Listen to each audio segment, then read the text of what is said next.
Hi, I'm Lily. Today I'm going to read you the story The Witches by Roald Dahl from page 18 to page 27. Okay, let's read it. It was a large painting and rather pretty. Well, one day their daughter Slova came home from school eating an apple. She said a nice lady had given it to her on the street. The next morning, little Slovak was not in her bed. The parents searched everywhere, but they couldn't find her. Then, all of a sudden, her father shouted, "There she is! That's Slovak feeding the dogs!" He was pointing at the old painting, and sure enough, Slovak was in it. She was standing in the farmyard in the act of throwing bread to the dogs out of a basket. The father rushed up to the painting and touched her, but that didn't help. She was simply a part of the painting, just a picture painted on the canvas. "Did you ever see that painting, Grandmama, with the little girl in it?" "Many times," my grandmother said, and the peculiar thing was that little Slovak kept changing her position in the picture. One day she would actually be inside the farmhouse, and you could see her face looking out of the window. Another day she would be far over to the left with a dog in her arms. "Did you see her moving in the picture, Grandmama?" Nobody did. Wherever she was, whether outside feeding the ducks or inside looking out of the window, she was always motionless, just a figure painting in oils. It was all very odd, my grandmother said. Very odd indeed.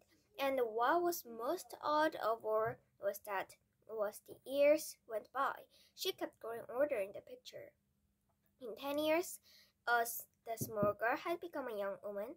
In 30 years, she was middle-aged. Then, all at once, 54 years after it all happened, she disappeared from the picture altogether. "You mean she died?" I said. "Who knows?" my grandmother said. "Some very mysterious things go on in the world of witches." "That's two you've told me about," I said. "What happened to the third one?" "The third one was a little Bridget Stevenson," my grandmother said. "She lived just across the road from us. One day she started growing feathers all over her body. Within a month, she had turned into a large white chicken.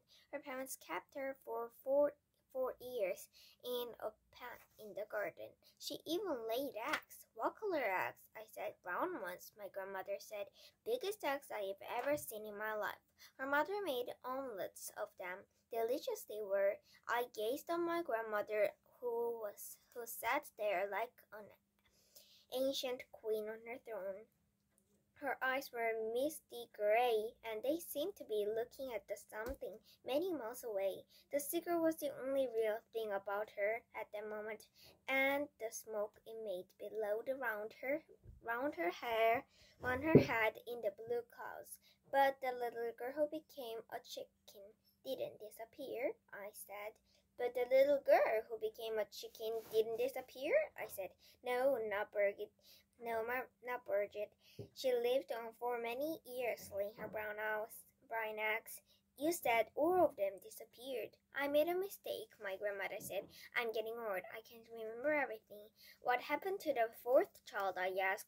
"The fourth child was a boy called Harold," my grandmother said. "One morning his skin went all grayish-yellow. Then it became hard and crackly, like the shell of a nut. By evening, the boy had turned to stone." "Stone?" I said. "You mean real stone?"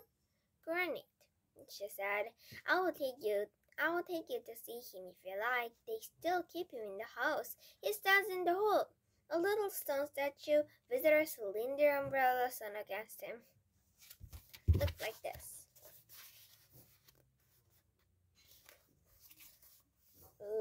Against him. Although I was very young, I was not prepared to believe everything my grandmother told me, and yet she spoke with such conviction, with such utter seriousness, and with never a smile on her face or a twinkle in her eye, that I found myself beginning to wonder. "Go on, Grandmama," I said. "You told me there were five altogether. What happened to the last one?" "Would you like a puff of cigar?" she said. "I'm only 7, Grandmama." "I don't care what age you are," she said. "You will never catch a cold if you smoke cigars." "What about number 5, Grandmama?" "Number 5, she said, chewing the end of her cigar as though it were delicious. asparagus was rather an interesting case. Delicious asparagus was rather an interesting case. A 9-year-old boy called Olaf was summer holidaying with his family on the Jord, and the whole family was picnicking and swinging off some rocks on one of those little islands. Young Olaf dived into the water, and his father, who was watching him, noticed that he stayed under for an unusually long time. When he came to the surface at last, he wasn't Olaf anymore. What was it, Grandmama? He was a porpoise. He wasn't. He couldn't have been. He was a lovely young porpoise, she said, and as friendly as could be. Grandmama, I said. Yes, my darling. Did he really truly turn into a porpoise?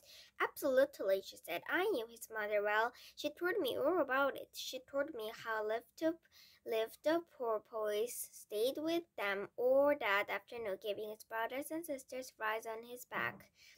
They had a wonderful time. Then he waved a flipper at them and swam away, never to be seen again. But Grandmama, I said, how did they know that the porpoise was actually alive? He talked to them.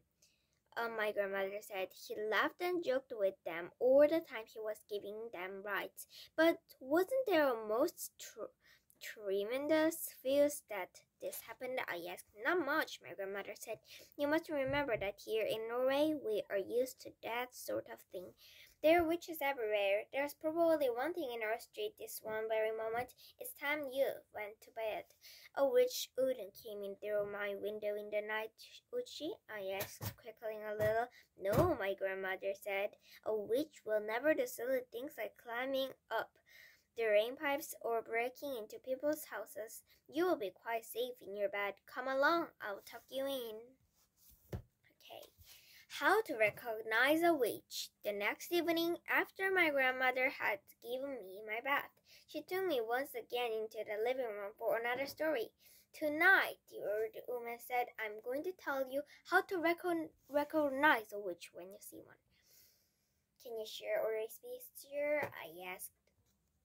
No, she said, you can't, and that's the trouble. But you can make a pretty good guess. She was dropping cigarette ash all over her lap, and I hoped she wasn't going to catch on fire before she told me how to recognize a witch. In the first place, she said, a real witch is certain always be wearing gloves when you meet her. Surely not a race, I said. What about in the summer when it's hot? Even in the summer, my grandmother said, she has to. Do you want to know why? She has to. You know why? Do you want to know why? Why? I said. Because she doesn't have fingernails. Instead of fingernails, she has thin, curvy claws like a cat. And she wears the gloves to hide them. Mind you, lots of very respectable women wear gloves. Especially in winter, so this doesn't help you very much. Mama used to wear gloves, I said. Not in the house, my grandmother said. My grandmother said, witches wear gloves even in the house. They only take them when they go to bed. How do you know where it is, Grandmama? Don't interrupt, she said. Just take it or in. The second thing to remember is that a real witch is always bald. Bald? I said. Bald.